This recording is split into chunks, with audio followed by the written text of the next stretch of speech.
I think the present politics will continue because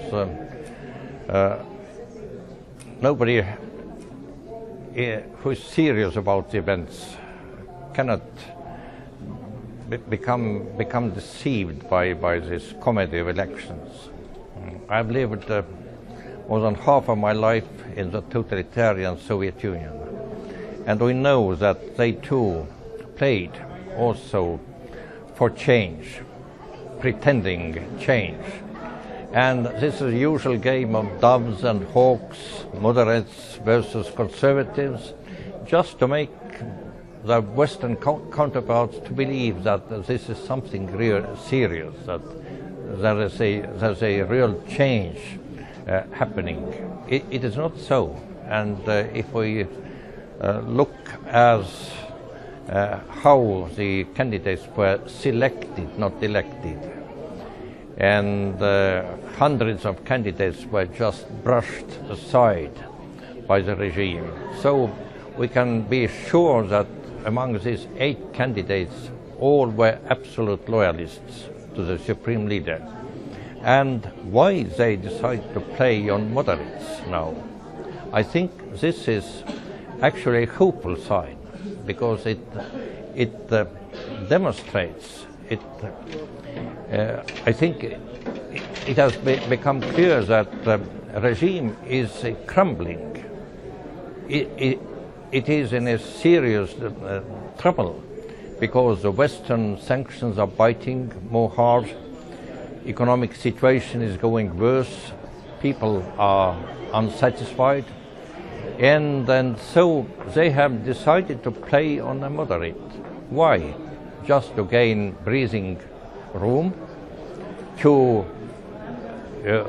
try to alleviate the current crisis, and to deceive Western governments, because it is very symbolic what Mr. Rowhani said. He said that he is supporting continuation of the nuclear program, and that he will do nothing to stop arms deliveries to Syria. And I think it is very significant when he told that my purpose is to not to prevent new sanctions to be implemented, and then starting to reduce the existing sanctions.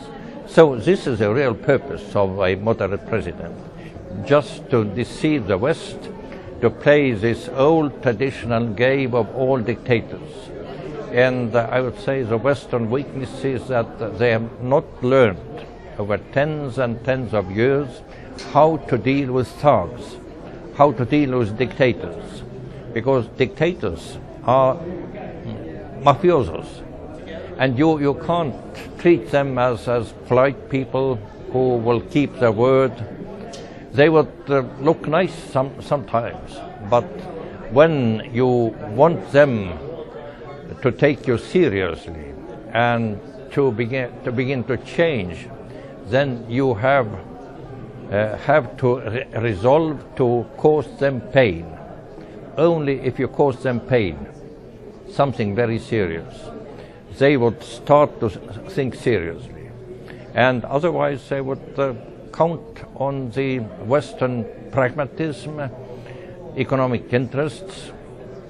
We know there are big, huge economic interests, and very influential persons, politicians and governments in the West are looking all the time for the ways how to accommodate, how to strike a better deal with Iranian regime.